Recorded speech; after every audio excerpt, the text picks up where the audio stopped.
Numbers 17. Aaron's rod, budded symbol of resurrection power. Jesus is life from death. John 11:25. A dead stick, lifeless, dry, cut off from its root. No future, no fruit.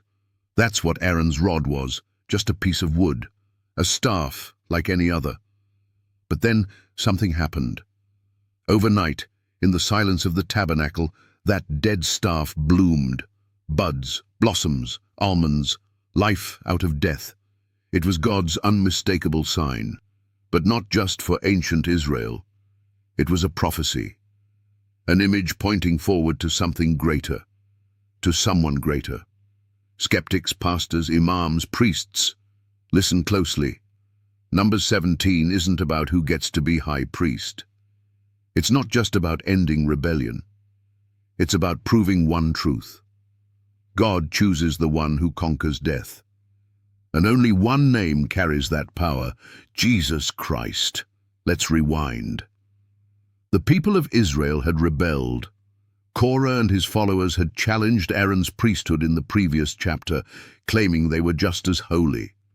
But God settled the dispute in a way no one could argue. He told Moses to gather 12 rods, one for each tribe, each representing its leader. All lifeless, all equal, no special treatment. Then he said, "The rod of the man whom I choose shall blossom." The next day, Aaron's rod had done the impossible, not just sprouted but blossomed and bore fruit. A dead stick became a living branch. And that miracle wasn't just about Aaron, it was about a resurrected Messiah. Jesus said in John chapter 11:25, "I am the resurrection and the life. He that believeth in me, though he were dead, yet shall he live." He didn't say he gives resurrection. He is resurrection. He is the one who brings life out of what is cut off, buried, hopeless, and dead. Aaron's rod was proof that God's chosen one carries resurrection power. It silenced every mouth.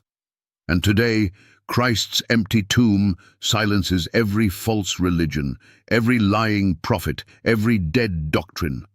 Who else claimed to be life itself and then proved it by rising from the grave? Not Muhammad, not Buddha, not Moses, not your priest or pastor, only Jesus. He didn't just rise, he called his own shot, saying in John 2:19, "Destroy this temple, and in 3 days I will raise it up." And he did exactly that.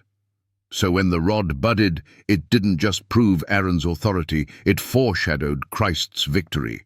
That dead piece of wood became a sign. So did the cross, a Roman tool of execution, dry, lifeless, cursed. But through Jesus, the cross became the place where life burst forth from death. Like Aaron's rod, the cross budded with resurrection, redemption, and eternal fruit.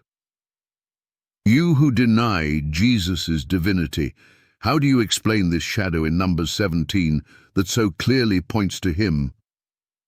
How does a Jewish ritual 1,400 years before Christ mirror his resurrection power so perfectly? Coincidence or divine design?